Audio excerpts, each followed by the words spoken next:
اعوذ باللہ من الشیطان اللعین الرجیم بسم اللہ الرحمن الرحیم۔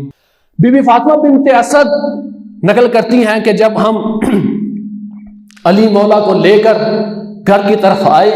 تو عرب کا دستور ہے، آپ نے یہاں ایران میں بھی دیکھا ہوگا کہ جب نومولود بچہ پیدا ہوتا ہے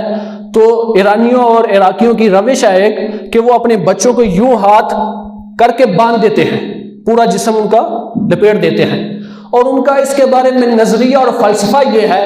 کہ بچہ جب بڑا ہوتا ہے، بزرگ ہوتا ہے، تو عالم بزرگی میں بھی اس کے کمر میں خم نہیں آتا،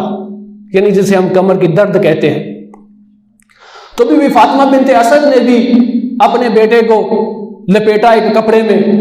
بی بی کہتی ہیں جو ہی میں نے علی مولا کو لپیٹا، میرے مولا نے کپڑے کو پھاڑ دیا، میرے مولا نے کپڑے کو پھاڑ دیا۔ بی بی کہتی ہے میں نے دوسری مرتبہ علی مولا کو لپیٹا کپڑے میں، علی مولا نے دوسری مرتبہ بھی پھاڑ دیا۔ بی بی کہتی ہے میں نے تیسری مرتبہ 3 کپڑوں سے لپیٹا، علی مولا نے 3 مرتبہ کپڑے کو پھاڑ دیا۔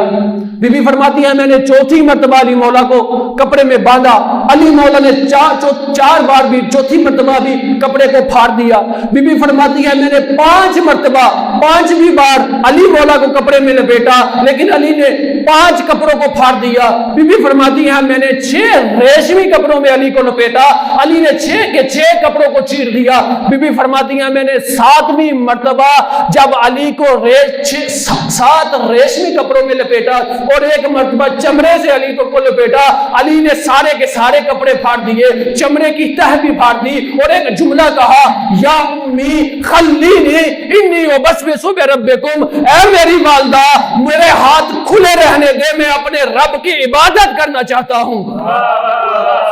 اے میری ماں مجھے میرے ہاتھ کھلے رہنے دے، میں اپنے رب کی عبادت کرنا چاہتا ہوں۔ یعنی علی مولا 3 دن کے تھے تو یہ سمجھا گئے کہ جو 1400 سال میں اسلامی دنیا سے یہ مسئلہ حل نہیں ہو رہا، وہ میرے پیر علی نے 3 دن میں یہ سمجھا دیا کہ اگر اللہ کی عبادت ہوگی تو وہ کھلے ہوئے ہاتھوں سے ہوگی، بندے ہوئے سے نہیں ہوگی۔